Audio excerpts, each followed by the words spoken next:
দেখুন, একটা মাটির হাঁড়ির মধ্যে আপনারা কি করবেন, ১১টি প্রচলিত কয়েন, তার মধ্যে সামান্য কর্পূর এবং তার উপরে কি করবেন, হলুদ সর্ষের দানা পুরো ভরে দেবেন। ভরে গৃহের পূর্ব দিকে উঁচু কোনো জায়গায় আপনারা রেখে দেবেন। গোপনে রাখবেন যেন কারো চোখ সচরাচর না যায়। এরকম স্থানে রেখে দিতে হবে যেন সচরাচর কেউ দেখতে না পায়। এটি রাখার ক্ষেত্রে আগামী শুক্রবার অর্থাৎ কাল ২০ ফেব্রুয়ারি রাত্রিবেলা ৮টা ৪৩ থেকে ১০টা ১৫ এই ছোট্ট সময়কালের মধ্যে এই প্রক্রিয়াটি আপনাকে করতে হবে।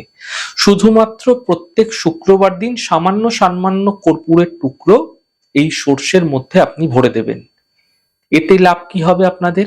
এতে লাভ হবে, আপনি বেকার হয়ে যদি বসে আছেন না, কোনো সোর্স অফ ইনকাম আপনার নেই, একই সাথে আজে বাজে খরচপাতি হয়ে যাচ্ছে, মানে অযথা খরচ হয়ে যাচ্ছে আর কি, এরকমটি দেখতে পাচ্ছেন, এই প্রক্রিয়া করার পর নিশ্চিন্তে থাকতে পারেন, যদি ২০ ফেব্রুয়ারির দিন এই সঠিক সময় উপায়টা আপনারা করছেন, সঠিক উপায়গুলি মেনে, আপনি দেখবেন, আপনি বিশ্বাস রাখুন, এই উপায় আপনাকে রোজগারের পথ অবশ্যই দেখাবে।